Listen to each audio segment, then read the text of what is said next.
Hare Krishna, Krishna Krishna, Hare Hare, Hare Ram, Rama Rama, Hare Hare.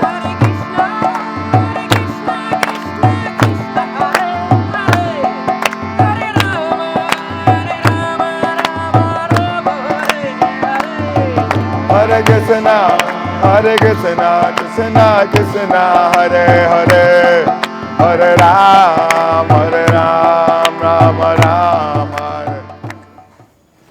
So this place is called Surabhi Kunj. Kunja means a cove, a beautiful cove of transcendental vines and desire-fulfilling trees. And so here, this divine cow, Surabhi, she is a resident of the spiritual world. All the cows in the spiritual world are Surabhi cows. They can provide unlimited supply of anything you want. And in fact, they can fulfill all your desires. And so, I'm going to have to tell you a long story, but I'm going to try and keep it real short because this story is very beautiful. We went to Govardhan and Vrindavan. Do you remember what happened in that place? Krishna wanted Govardhan Hill to get a beautiful abhishek, a beautiful bath, a beautiful shower.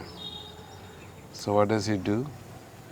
Beautiful pastime happens where Indra gets a little carried away with his pride, being the king of the heavenly regions. And the residents of Vrindavan was instructed not to worship King Indra because the kings, they get power from the worshippers. Because you keep feeding them, they get more and more power. And you get comfortable in that. And so, Krishna wanted to shake up Indra a little bit. Just give him a little glimpse of what it feels to not always have the continuous worship and adoration.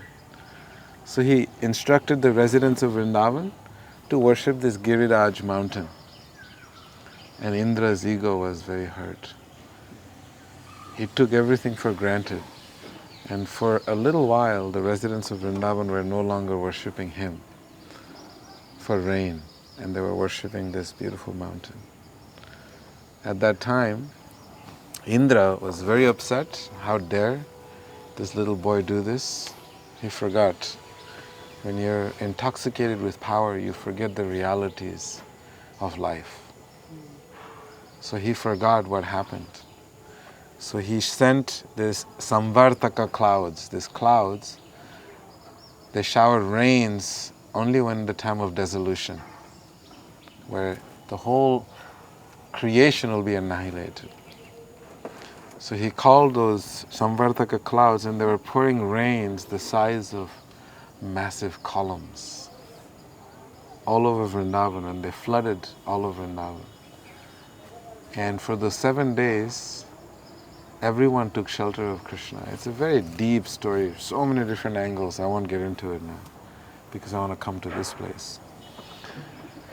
So Indra, after 7 days, nothing happened in Vrindavan. Everything was perfect. He realized that he made a big boo-boo. So what to do? And his pride couldn't accept, and he was really afraid that if he were to go see Krishna, and he'd get some chastisement. So what is the best way to approach Krishna? Is to go approach Krishna with someone that is very close to Krishna. And the closest to Krishna is the cows. So Indra, he's a smart guy. So he went to the cow, the Surabhi cows. He said, "Please, can you come with me?" And she said, "Where?" He said, I want to approach Krishna and beg for forgiveness." He says, "But you can just go and see him." He says, No, I can't see him. Because when Krishna sees you, then Krishna is a different person. Because Krishna loves the cows. It's very dear to him. Krishna lives to serve the cows. So, at that time, Indra and Surabhi, they came here and they did austerities under the banyan tree. And they did austerities under the banyan tree, and Krishna was not satisfied. And finally, Krishna came in the form of Gauranga Mahaprabhu. Yesterday I told you the story of who Gauranga is. Yes? You guys remember who he is? So he gave him the darshan of Gauranga. It was in this particular place.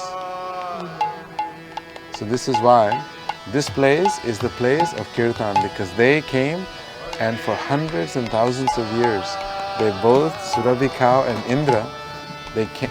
Can you imagine a cow and the king of the heavens doing Kirtan? It's ecstatic. So this is what was happening in this place, Surabhi cow.